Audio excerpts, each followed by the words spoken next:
Light Fingers by Francis Durbridge.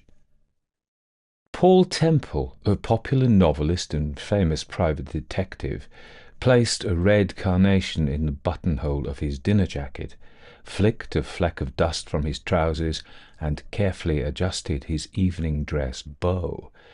It was New Year's Eve, and both the novelist and Mrs. Temple, known affectionately as Steve, had been invited to a dinner party. The party was to be held at Nicholas Hall, a delightful old manor house on the Hog's Back just outside Guildford.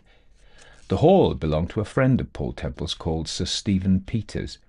Every year Sir Stephen gave a New Year's Eve party, and both Paul and Steve were invited.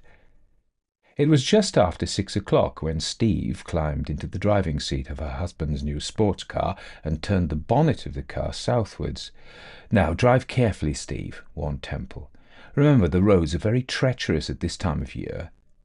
Steve smiled, for in spite of the fact that she was a careful driver, they never started out a journey without Temple administering a friendly warning. As the car glided away from the curb and made for the open country, Steve glanced down at the illuminated clock on the dashboard. "How long should it take us to reach Guildford, Paul?" There was a twinkle in Temple's eye as he said, "We may never reach there if you don't keep your eyes on the road." "If there are any more complaints about my driving, Mr. Temple, I shall insist that you get out and walk." Temple glanced across at his wife and chuckled softly to himself. It was a funny thing about Steve, he reflected. Although she was a very keen driver, she never seemed completely relaxed. Even now she sat, clutching the wheel with both hands, an expression of grim determination on her features. When the car came to a standstill at the last set of traffic lights, just before they reached the open country, Steve did manage to relax slightly and remove her hands from the steering wheel. The lights changed from amber to green, and the car moved forward. Temple glanced into the driving mirror and suddenly sat bolt upright. "By Timothy," he said, "this fellow behind us seems to be in a hurry." Steve turned her head and noticed a black saloon car bearing down on them. "You'll have to pull into the side, Steve," exclaimed Temple, "or he'll force you into the hedge." As Temple spoke, the overtaking car lurched forward, and Steve instinctively reached for the handbrake. There was a scraping of metal and a sudden bump as the back mudguard of the saloon caught the wing of Temple's car. Steve skillfully manoeuvred the car into the side, and as it came to a standstill, switched on the headlights. In the distance, they could see the saloon roaring its way down the country road. In a little while it was completely out of sight. Steve sat for a moment, trying to regain her breath. She was obviously a little frightened. Temple said very quietly, "That was excellent driving, my dear. If you'd lost your head, we should have been involved in a very nasty accident." "Did you notice the driver of the car?" Temple shook his head. He was heavily muffled, and he wore his hat right down over his eyes. "I doubt very much whether I should recognize him again." He got out of the car and surveyed the damage. The wing was scratched, and there was a dent near the offside lamp. "You've had a nasty shock, Steve. You'd better let me drive for the rest of the journey." As he climbed into the driving seat, Temple heard the sudden whir of a motor horn and the sound of an approaching car. Steve was already staring out of the window, unable to suppress her excitement. "Here's a police car, Paul," she shouted. "I believe they're chasing the man who bumped into us." The police car came to a sudden halt, and Temple recognized his old friend, Chief Inspector Brooks. Temple lowered the window. "What's happened, Inspector?" The inspector was a thick-set man with a jovial face and a weather-beaten countenance. He looked more like a farmer than a police inspector, and because of this his enemies frequently underrated him. Brooks was in fact a shrewd North countryman with an intimate knowledge of the London underworld. "There's been a robbery at Malfrey's the jewellers in New Bond Street. Light Fingers layman made a smash and grab. He got away with a diamond necklace worth £30,000. Temple said. "A black saloon crashed into us. It was driven by a man in a dark overcoat and a muffler over his face." "Was that the notorious layman?" The inspector nodded. "Yes, that was Light Fingers, all right. Which way did he go, Temple?" "He went straight down the road ahead," volunteered Steve. "The number of the car was UMX 829. "Oh, we know the number of the car, Mrs. Temple," said Brooks, "but if he once makes a getaway, 10 to 1 he'll abandon the car or change the number plates." As the inspector spoke, the police car shot forward, and before Temple had even time to wave goodbye, it was nearly out of sight.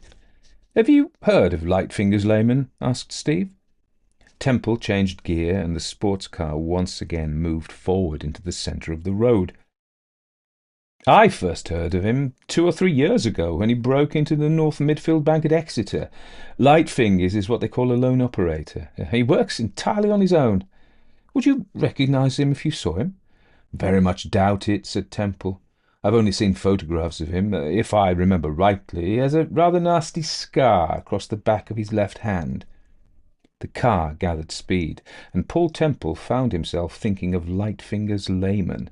Although he had never actually encountered Lightfingers, the novelist knew only too well from the confidential reports he'd seen on the Exeter case at Scotland Yard that he was a most dangerous criminal. After they had been driving for about a quarter of an hour, Steve suddenly drew Temple's attention to the police car. It was about 100 yards ahead of them, parked by the side of the road under a huge tree. Temple took his foot off the accelerator. "What's happened, Inspector?" he called. There was a look of both annoyance and bitter disappointment on the inspector's face. He nodded towards the uniformed sergeant who was busy working the radio transmitter. "We've got a cordon round this entire district, but it looks as if Lightfingers has given us the slip, Temple." "We'll keep our eyes open, Inspector. If we see anything suspicious, I'll phone Sergeant O'Hara at Guildford." 10 minutes later, Temple did see something suspicious, and he was so surprised that he took his eyes off the road and grabbed Steve by the arm. "Look where you're going, Paul!" ejaculated Steve. Temple applied the brakes, and the car came to a standstill. He switched on the headlights. "Do you see what I see, Steve?" Steve turned her head, and then suddenly she realized what her husband was staring at.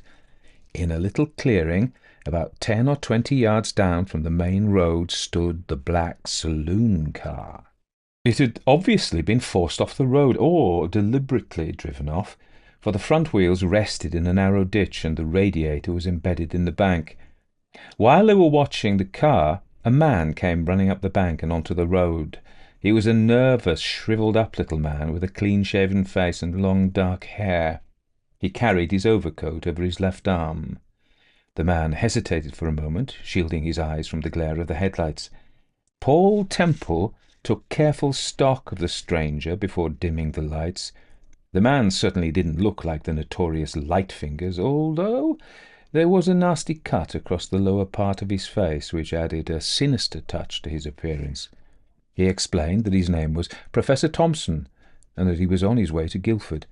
"I was driving along in my car when suddenly this car," he pointed to the black saloon, "overtook me and crashed into the ditch. I hurried down the bank to see if I could be of any assistance, but to my astonishment—" "The driver of the other vehicle knocked you out and stole your car," said Temple. The little man nodded. He looked both surprised and relieved. "But that's exactly what happened," he stammered. "How on earth did you know?" Temple told the professor about the robbery and about Lightfinger's layman, added, "You'd better let us drive you into Guildford, Professor." The professor was highly delighted at the suggestion and lost no time climbing into Temple's car. "I should be extremely grateful if you would drive me to Guildford," he said. "I have a most important appointment at 8 o'clock. The little man seemed far more concerned about keeping his appointment than about the arrest of Lightfingers and the recovery of the stolen car. "What sort of car were you driving?" asked Temple. "It's a brand new Austin, this year's model. It's dark maroon, and the registration number is EKL 974. "Well, that shouldn't be difficult to find," said Temple. "I'll contact the police as soon as we come up to the next phone box." "Oh dear," said the professor. "This is most disturbing. I do hope I shan't be late for my appointment." Paul Temple smiled, moved the gear into position, and released the clutch. "Your appointment must be a very important one, Professor." The professor nodded. "I'm an antique dealer and a collector of rare coins," he explained. "Earlier this evening a lady telephoned me from Guildford with the exciting news that she had discovered a Queen Elizabeth Bank of England note and that she was prepared to consider a reasonable offer for it." Is the note valuable? Asked Steve. Valuable? The professor was obviously thunderstruck by such a question. It's unique, he exclaimed. All my life I've been on the lookout for such a treasure. Temple said, I suppose you're anxious to contact the lady before any of the other collectors get to hear of the discovery. The professor looked very worried. That's exactly what I'm afraid of, he said. I simply must get to Guildford before any of the Bond Street collectors. Well, we'll do the best we can, Professor, said Temple, but I'm afraid you'll have to wait while I telephone the police. The nearest telephone was at the crossroads a mile or so down the road. Temple stopped the car and, after pocketing the ignition key, crossed the grass plot to the telephone box. I want to speak to Sergeant O'Hara, said Temple, when the telephone operator put him through to police headquarters. Sergeant O'Hara was delighted to hear from Paul Temple, for he had known Temple in the old days when the novelist had investigated the Front Page Men affair. Compliments of the season, bellowed the little Irishman, but what in the wide world brings you down to this part of the country now? Temple spoke very quietly, and as he spoke he stared out of the telephone box at the professor and Steve, who were engaged in an animated conversation. Temple said, Listen, Sergeant. Steve and I are on our way to Nicholas Hall, and we want you to send a police car out to meet us. We should reach the outskirts of Guildford in about a quarter of an hour.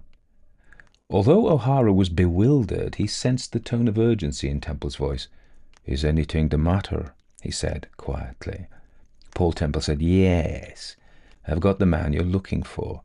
I picked him up 5 minutes ago. The sergeant gasped. He knew that Temple must be referring to Lightfinger's layman. By the Lord Harry, he stammered, unable to believe his own ears. Not Lightfinger's layman. Lightfinger's layman, said Paul Temple quietly. And 10 minutes later, thanks to the astuteness of Paul Temple, the notorious Lightfingers was arrested. Later that night, or rather in the early hours of the new year, Paul Temple told Steve and his old friend Sir Stephen Peters why he had suspected the bogus professor.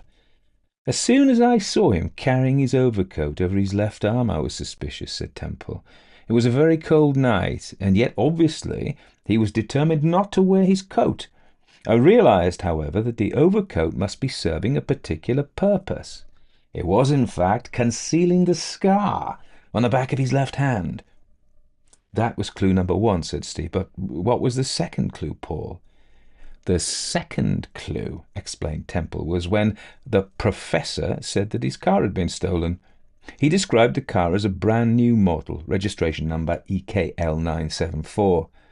I knew that he was lying immediately he told me the registration number.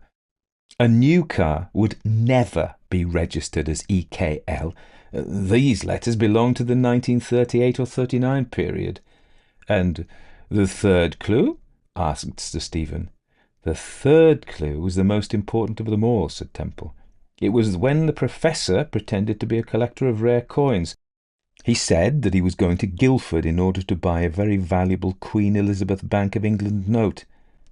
Well, said Steve, obviously puzzled. Paul Temple smiled. There is no such thing as a Queen Elizabeth Bank of England note, he said quietly. Such notes didn't exist in the time of Queen Elizabeth. The first Bank of England note was issued in 1694.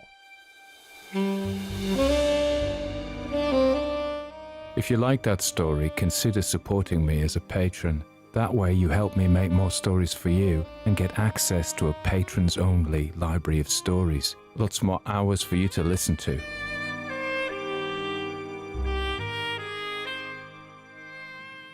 That was Lightfingers. I should have done it in an accent by Francis Durbridge rather than the accents I did, the pastiche, Northern detective and the Irish sergeant. Cheap stage accents, all of them. Now, let me tell you a little wee bit about Francis Durbridge himself. Now, okay, so it was a short one, but I did a long one last week. So it all balances out, it swings and roundabouts. So, hope you'll be content. Paul Temple the novelist and amateur detective, this is what I'm like all the time, I just cut those bits out, became one of the most popular characters on BBC Radio during the years of the Second World War, and was later successfully transferred into films and television. A clean-cut, tough and sinewy man, his satisfaction comes from ferreting out murky truth wherever it lies at the bottom of the social burrow, and giving it a figurative one from the shoulder between its shifty eyes. According to his creator, Francis Durbridge, Radio Times added to this pen picture of Temple in 1960 when introducing a new serial by claiming that the Emperor of the private eyes, those brave and upright incorruptibles whom the public love because they are larger than life, uncomplicated in their psyches and bound to prevail over cunning and guile, is Mr. Paul Temple, with his soigné little mate, Steve, working right alongside. That was an interesting feature, wasn't it, that his wife has a man's name. I can see a remake coming on, to be honest. I think there's going to be a 2025 remake of this, brought bang up to date. So, the radio series, in fact, flourished for 30 years from 1938 to 1968, opening with Hugh Morton and Marjorie Westbury, the latter of whom remained with the programme until its finale. Come on, Tony. Despite several new Paul Temples, there were a bunch of Paul Temples during those years: Carl Bernard, Barry Morse, Howard Marion Crawford, Kim Peacock, and lastly, Peter Coke, not Peter Cook, Peter Coke. And then there was a film calling Paul Temple, made in 1948 with John Bentley, the star of many low-budget post-war British action movies in the lead role. Dinah Sheridan was Steve in this picture, as well as in 2 sequels. A lady.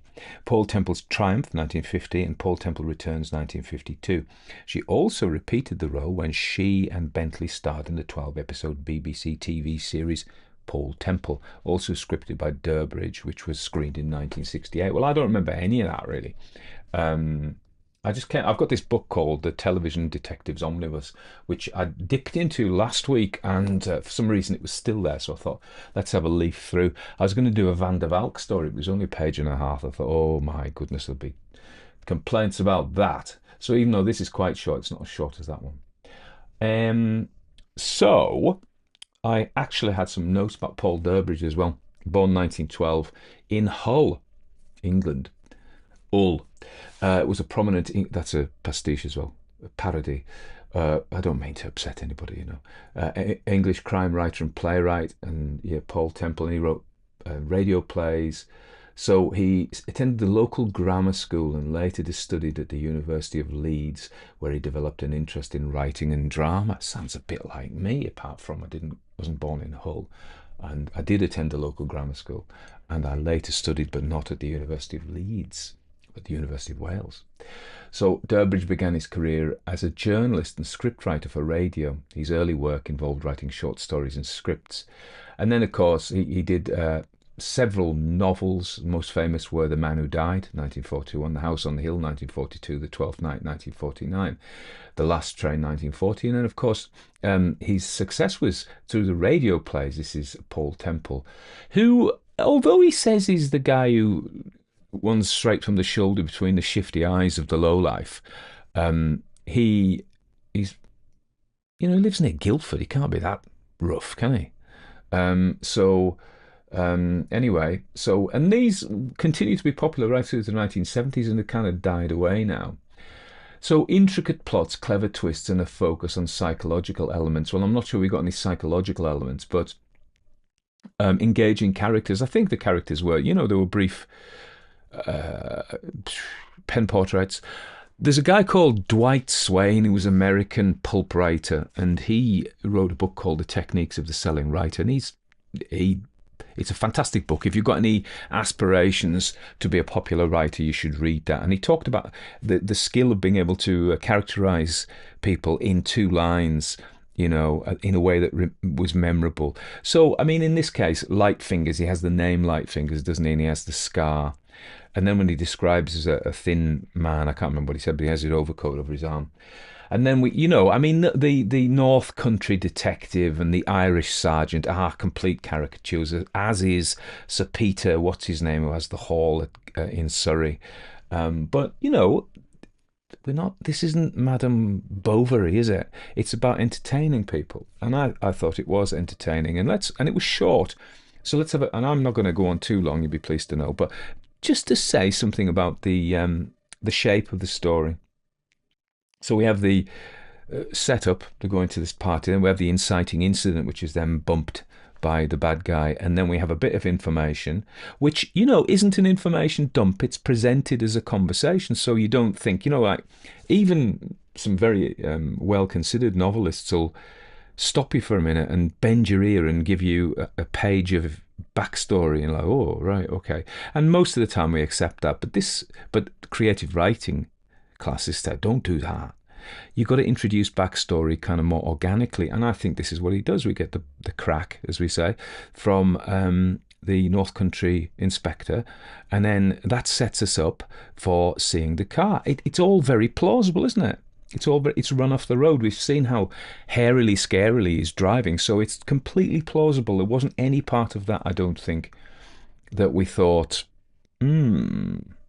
Apart from, I think, the idea that the professor, this notorious criminal, yeah, I get that he would accept a lift from this apparently straight looking, because they're not cops. They don't look like cops.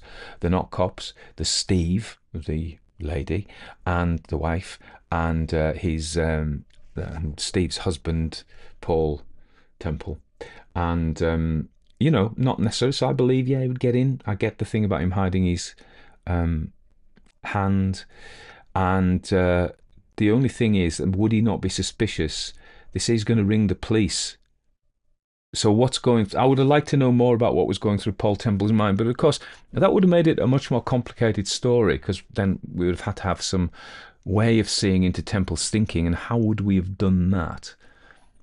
He would have had to have been seen to observe, to act furtively, to do something suspicious, because we couldn't have had any dialogue or information. It would have to be completely visual, but we don't get that, because it would have made the story longer and more complicated, and so we have to be kind of content with the not.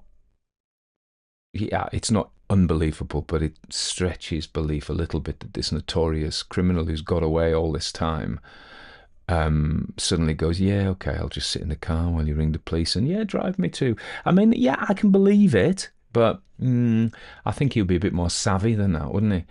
Anyway, and then so that is the plot, and then we have the denouement, the classic golden age of detection, which the readers, stroke listeners, stroke watchers on the TV are looking out for. What happens always in this genre at this time, and even perhaps now with the crime story, is that the detective explains to us dense people what it is that twigged him, that he got it. So do you know the origin of twig is actually Irish? Did you know that? The Oxford Dictionary doesn't admit that, but it is. And so in classical Irish you would say, an doig tú, an doig tú. Do you understand? You say a digging to now, but in classic Irish, and doig to. So do you twig? There we go. Yeah, they won't accept. I keep writing to them various etymologies of words, and they're anti-Celtic. The Oxford English Dictionary. They won't accept. Or they're anti-me. One of the two. Or maybe other reasons. I don't know. So anyway, getting back to my point. So he gives the denouement, and and it is like Sherlock, isn't it? So Sherlock knows stuff. He just knows stuff. He knows all about, Sherlock knows about ash. He knows about boots. He knows about everything. Paul Temple also knows about things. He knows about banknotes. The Queen Elizabeth, and of course the interesting thing, of course, when this came out, Queen Elizabeth II hadn't happened and wasn't meant to happen, because she only, well, I mean, her dad, depends when it came out, 39, 40, I'm not sure, it was around about that time. So had George VI ascended to the throne. Anyway, Queen Elizabeth wasn't a thing, the second. There was only Queen Elizabeth III, so they didn't need to explain it. I think any later they would have to. The first Queen Elizabeth, they would have probably said. Do we say now the third King Charles? I don't know. Anyway, so that was clue number 3, and then there was his absolute knowledge of car registration numbers. He's a bit of a nerd. I used to be in a pub quiz team, and I took it not very seriously. It was just a chance to go around, eat chips, and drink beer, and answer a few questions if I happened to know them. But some people would learn things. They would sit and learn American football teams. That was a very common one. A lot of US stuff. I don't know why. States of America. Somebody. I remember one question. Somebody says, "What's the state capital of Georgia?" And I said, "Tbilisi, obviously." And I went, "No, it's Atlanta." I went, "No, it depends which Georgia you mean." Anyway, so it's just anyway. So, but I got the chips anyway, so that was all right. But yes, we knows that, and he just knows stuff. So the point is, we have the denouement, and the detective is shown as far more intelligent than we are, and job's a good one, as they say. So that's it, done. Nice, brief, quick, typical detective story, not unpleasing at all. I love that like 1940s vibe of a lost world. And we read a lot of stories for vibes, as I've said elsewhere. They may say we read them for character or plot, but we also read stories for vibes. And I think particularly with detective stories, particularly with television detective stories that go on for hours and hours and hours and hours, they usually make them like 2 hours. And they're so complex, and you lost track. I'll tell you which was an example of this. J.K. Rowling, as you may know, wrote a series of detective stories under the pseudonym Robert Galbraith, and they recently televised one. I hope it wasn't on the BBC. I've got secret reasons for saying that. And there was Cormoran Strike in it, and I can't remember the name of the actor, but he's really good. The actors were really good. They were lovely characters. I really warmed to them, and it was set in kind of North London and Highgate Cemetery, and amongst gothy people and arty people, and so I just loved the vibe. I hadn't got a clue what was going on. But I kept watching it. I had no idea. Even I knew what the crime was, but that was about it. And then I went into my local bookshop, and there it was on off a television tie-in, and it looked nice, but it was massive, and I thought it's going to take me. And my final point is, if you're considering adapting, this is my advice to you, a story for a film script or TV, don't do a novel, particularly not a long novel. There's too much in them. Do a short story. Short stories work really well. There you have it. Okay, I hope you're all well. I'll be back soon, next week, in fact. Yeah. Stay well. Don't get too cold. It's been very cold this winter, so don't get too cold.